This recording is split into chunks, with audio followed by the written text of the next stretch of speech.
So as a quick disclaimer just to get it out of the way, most of the info I am going to go over came from Zelda.com and the Wikipedia page of the franchise, which has 270 listed sources, making it a little difficult to go over all of them. And the music playing is from The Legend of Zelda Ocarina of Time, and was put into this one sound file by Extreme YouTube Gaming Channel. I'm borrowing their work for the background music. Now, for The Legend of Zelda, it's an older franchise, but also quite large, as there are 29 games if you count all of the unreleased and re-released versions of the games. Starting with The Legend of Zelda, released in 1986 for the Nintendo Entertainment System, to Ocarina of Time in 1998 on the Nintendo 64, and to one of the more recent releases of Breath of the Wild in 2017 on both the Wii U and the Nintendo Switch. When it comes to how the series has evolved, there are a few distinct sections for how the games were made in that period of time. So from 1986 to 1993, those are the 2D origins of the franchise, including the games The Legend of Zelda, The Adventure of Link, A Link to the Past, and Link's Awakening. In 1998 came Ocarina of Time, which was the first of the 3D Zelda games, which until 2002, that is what they worked on, including Majora's Mask and The Wind Waker. In 2001 through 2005, they went back and did more 2D games and started adding multiplayer in some way, including Oracle of Seasons and Oracle of Ages, Four Swords Adventures, and the Minish Cap. In 2006 to 2011, there was a focus on motion and touch-based swordplay. And those games were Twilight Princess, Phantom Hourglass, Spirit Tracks, and Skyward Sword. And from 2013 to the present day, there's been more of an open world focus on the games, including A Link Between Worlds, Triforce Heroes, Breath of the Wild, and the announced but currently unreleased sequel to Breath of the Wild that will be coming out hopefully next year.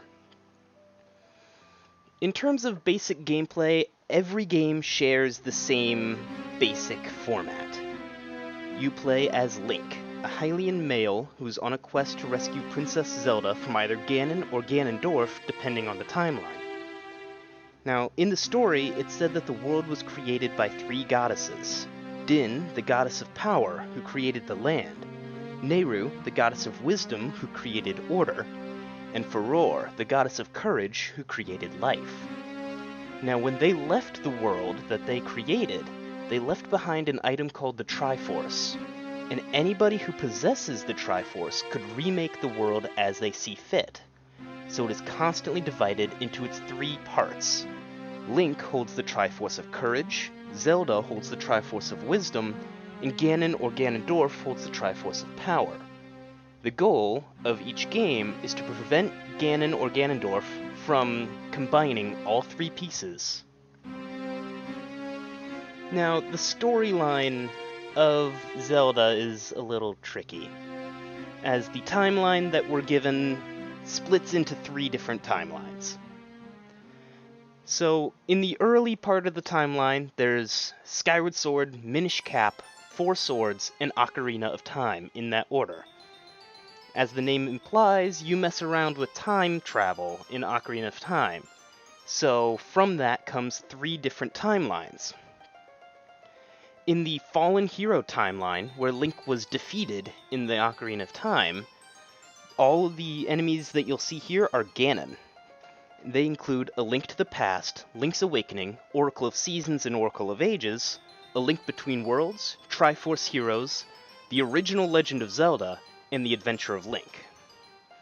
The other two timelines are from when you defeat Ganondorf, and you either return to life as a child for the child timeline, including Majora's Mask, Twilight Princess, and Four Swords Adventures, or you stayed as an adult at the end of the game, in the adult timeline, which included The Wind Waker, Phantom Hourglass, and Spirit Tracks. Now, Breath of the Wild is a bit of an outlier here, as it is known to be a part of the timeline, but Nintendo says that it is simply at the end. We do not know which of the three timelines it belongs in. And most theories right now will say that the three split timelines will somehow merge back together and have some kind of reunified timeline where Breath of the Wild could exist, as there are elements from all three timelines in Breath of the Wild.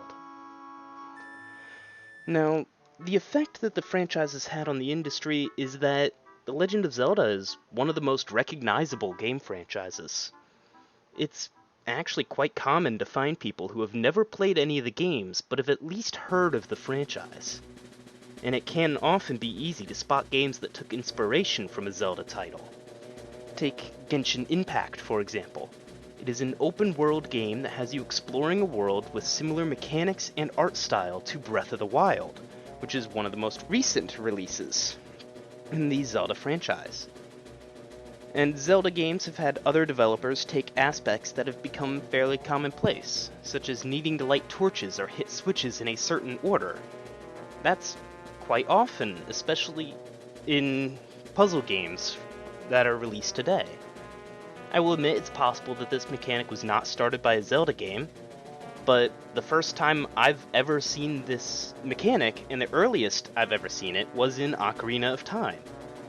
And anybody who's played that knows that lighting the torch will often light the way forward. Now, the reason I chose to talk about Legend of Zelda is because I've been playing these games since I was a kid. The first game I ever remember playing was Ocarina of Time, and I've always enjoyed these kinds of puzzle games and really enjoy helping others find games they enjoy, so it's common for me to talk about these kinds of games. Especially when I find someone who wants to try out a puzzle game for the first time. I tend to offer to let them play one of my copies of the Zelda games. They're not easy for someone who's completely new to games entirely, but I feel it is an excellent example of what puzzle games are. And this means that the Zelda franchise is never all that far from my mind. Combine that with the fact that I've played about a dozen of these games and know my way around them, I'm definitely a big fan of the series.